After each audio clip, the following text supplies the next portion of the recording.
Shalom Bapak Ibu Saudara yang dikasihi Tuhan.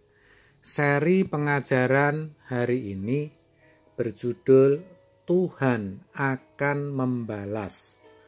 Saudara, dalam kekristenan semua ada perhitungannya dan perhitungannya ada di belakang. Ini justru berbahaya dan merupakan hal yang berat bagi kita sebagai orang percaya. Tetapi ya memang begitulah tatanan Tuhan. Sangat jelas dan tegas dikatakan dalam Roma 2 ayat 6-8 demikian.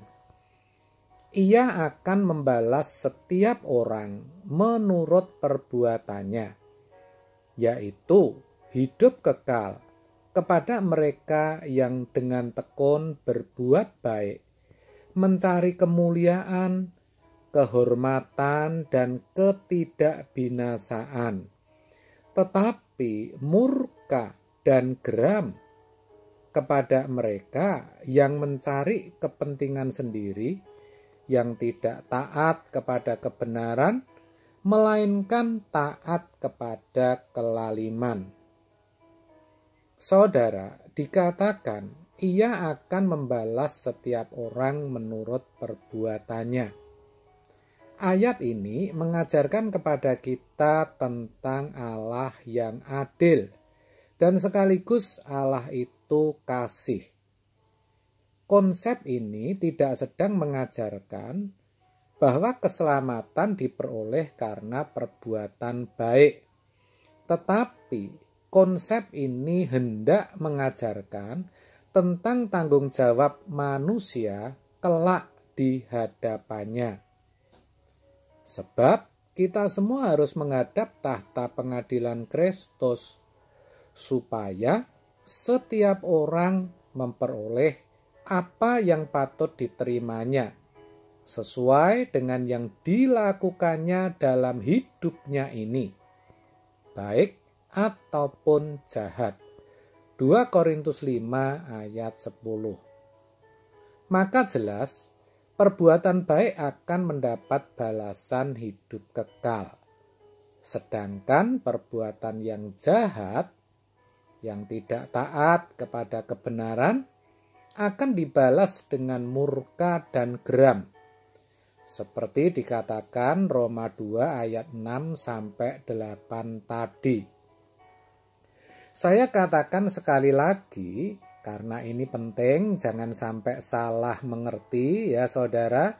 Ayat ini tidak sedang mengajarkan konsep keselamatan. Karena kita semua tahu bahwa keselamatan itu adalah anugerah Tuhan melalui iman kepada Tuhan Yesus, yang olehnya orang percaya dilahir barukan. Itu tidak bisa ditawar, saudara. Efesus 2 ayat 8 mengatakan, sebab karena kasih karunia kamu diselamatkan oleh iman. Itu bukan hasil usahamu, tetapi pemberian Allah. Ini benar. Namun, harus kita pahami bahwa setiap orang yang telah dilahir barukan atau orang yang memiliki iman yang benar pasti akan tekun berbuat baik. Mau tidak mau, perbuatannya pasti baik. Karena di dalam dirinya ada benih ilahi yang memampukannya untuk berkarakter atau berwatak seperti Tuhan Yesus Kristus. Dengan tekun berbuat baik, maka iman yang kita miliki ini menjadi sempurna. Dituliskan Yakobus dalam Yakobus 2 ayat 22. Kamu lihat bahwa iman bekerja sama dengan perbuatan-perbuatan, dan oleh perbuatan-perbuatan itu iman menjadi sempurna. Saudara, tekun berbuat baik yang dimaksudkan di sini bukan sekedar berbuat baik dalam kefanaan atau kesia-siaan. Berbuat baik di sini digambarkan atau dideskripsikan ke dalam 3 bentuk, yaitu kemuliaan, kehormatan, dan ketidakbinasaan.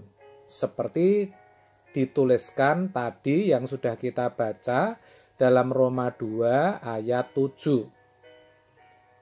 Maksudnya orang baik dalam hal ini yang memiliki nilai kekal itu bukan orang yang mengejar hal-hal yang fana. Misalnya mengejar kekayaan, jabatan, umur panjang, dan lain-lain. Meskipun itu juga hal yang baik kan, dan tidak bisa dikatakan salah bukan? Tetapi orang baik yang memiliki nilai kekal akan mengejar hal-hal yang tidak fana. Karena pada dasarnya orang seperti ini sadar dan tahu betul bahwa yang baik tidak mungkin bisa didapatkan, tidak mungkin bisa diperoleh dari dunia yang berdosa, yang tidak baik ini, tetapi dari Allah yang kekal. Saudara, tadi juga saya katakan bahwa melalui kebenaran firman Tuhan ini, Tuhan mengajarkan kepada kita bahwa Ia adalah Tuhan yang adil dan sekaligus Tuhan yang kasih. Di dalam keadilannya, Ia, Tuhan maksud saya, menunjukkan kasih-Nya bagi umat manusia.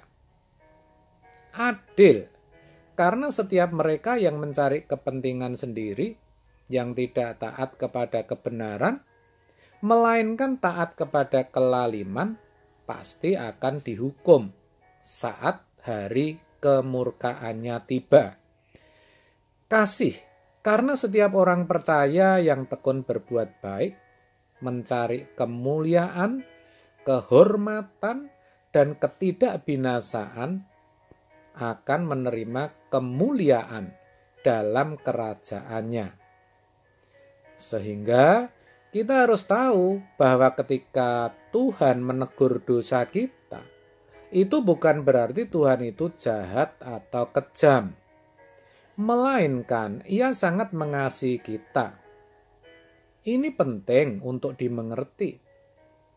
Sebab itu, sebagai orang yang telah dilahirbarukan atau yang sudah menerima anugerah dalam Kristus dan menjadi warga kerajaan surga, kita berjuang untuk hidup selaras dengan status kita, yaitu dengan tekun berbuat baik, yaitu sebagai anak-anak Allah. Ingat saudara, janganlah kita jemu-jemu berbuat baik. Karena apabila sudah datang waktunya, demikian dikatakan dalam Galatia 6 ayat 9, kita akan menuai jika kita tidak menjadi lemah. Percayalah, Roh Kudus yang berdiam di dalam hati kita tentu akan menolong dan memampukan kita. Amin. Tuhan Yesus memberkati.